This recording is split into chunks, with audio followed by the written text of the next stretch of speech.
मेरी स्पीति घाटी यात्रा वीडियो में आपका स्वागत है। आज हम स्पीति घाटी की खूबसूरत जगहों के बारे में जानेंगे। रुको, इस यात्रा को शुरू करने से पहले मैं आपको बताना चाहूंगा कि मैंने कहां से शुरुआत की और मैं स्पीति घाटी तक कैसे पहुंचा। तो चलिए शुरू करते हैं। कृपया रिवाइंड करें। स्पीति घाटी की लगभग सभी यात्राएं दिल्ली से शुरू होती हैं। टूर ऑपरेटर द्वारा दिल्ली से दिल्ली तक की व्यवस्था की जाती है। उसके लिए अमृता और मैं पुणे में अपने घर से दिल्ली के लिए उड़ान भर गए। अमृता ने फ्लाइट में रखी किताब के कुछ पन्ने पढ़े। जब तक उसने कुछ पन्ने पढ़े, हम दिल्ली पहुंच गए। पुणे से दिल्ली पहुंचने में हमें लगभग 2 घंटे लगे।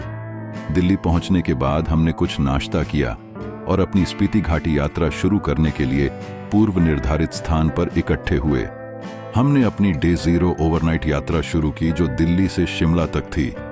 यदि आप सर्दियों में स्पीति घाटी की यात्रा की योजना बना रहे हैं तो मैं पहले से जानने योग्य कुछ महत्वपूर्ण बातें बताना चाहता हूं। 1. स्पीति घाटी बिल्कुल भी लग्जूरियस यात्रा नहीं है। घाटी की संस्कृति, लोगों की कठिनाइयों आदि को जानना जीवन भर का अनुभव है। 2. आपको होमस्टे में रहना होगा। 3. रात के समय तापमान -20 डिग्री सेल्सियस तक चला जाता है। 4. यात्रा में लगभग 7 दिन लगेंगे। इस दौरान आप स्नान नहीं कर पाएंगे। 5. सुबह की दिनचर्या पूरी करने के लिए आपको आधी बाल्टी गर्म पानी मिलेगा। 6. आपको इस तापमान के अनुरूप विशेष कपड़े, जूते आदि खरीदने की आवश्यकता हो सकती है। 7. आपको लगभग सभी दिनों तक उबड़-खाबड़ इलाकों में लगातार यात्रा करने की आवश्यकता होगी। आप केवल रात के समय अपने होमस्टे पर ही आराम कर सकते हैं। 8. अधिक ऊंचाई के कारण आपको सांस फूलने की समस्या हो सकती है। 9. यह कहने के बाद मैं गारंटी देता हूं कि आप अपनी स्पीति घाटी यात्रा का आनंद लेंगे। मेरे शब्दों को अंकित कर लो, यह यात्रा आपकी लाइफ टाइम बेस्ट जर्नी होगी। तो चलिए आगे बढ़ते हैं। मैं शिमला पहुंचा। हमारे टूर ऑपरेटर द्वारा विस्तृत जानकारी के बाद स्पीति घाटी की हमारी वास्तविक यात्रा टेम्पो ट्रैवलर में शुरू हुई, जो यहां परिवहन का एकमात्र तरीका है। एडवेंचर शुरू।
आखिरकार हम एक खूबसूरत पहाड़ी शहर रकचम पहुंचे, जहां हमारी पहली रात रुकने की योजना थी।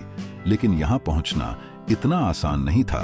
हिलटाउन रामपुर बुशहर में हमारी गाड़ी खराब हो गई और झाकड़ी टाउन के पास भूस्खलन हो गया। इन सब के बावजूद हम सुरक्षित रूप से रकचम पहुंच गए। हमारे ड्राइवर भाई को धन्यवाद। यहाँ रकचम में तापमान 0 से 6 डिग्री नीचे था और कंपा देने वाली ठंड थी। ओह, इस सब में मैं हमारे 2 मुख्य पात्रों का परिचय देना भूल गया। पहले हैं हमारी टीम के कैप्टन मिस्टर परमिंदर, जो बहुत शांत और देखभाल करने वाले थे, और दूसरे स्पीटी लोकल बॉय और हमारे गाइड मिस्टर नोरबू, जो बहुत प्यारे और गर्मजोशी से भरे थे। चलिए अपनी कहानी में आगे बढ़ते हैं। आराम करने के बाद अगले दिन हमने स्पीति घाटी की ओर अपनी वास्तविक यात्रा शुरू की। अगले एपिसोड के लिए बने रहें, जहां हम और अधिक मजा करेंगे और स्पीति की खोज करेंगे। यदि आपको यह वीडियो पसंद आया तो कृपया मेरे चैनल को सब्सक्राइब करें, और यदि आपके पास स्पीति दौरे से संबंधित कोई प्रश्न है तो कृपया मुझसे कमेंट सेक्शन में पूछें। मैं इसका उत्तर देने का प्रयास करूंगा। तो चलिए दोस्तों, मिलते हैं अगले एपिसोड में। तब तक के लिए शुभ दिन। धन्यवाद।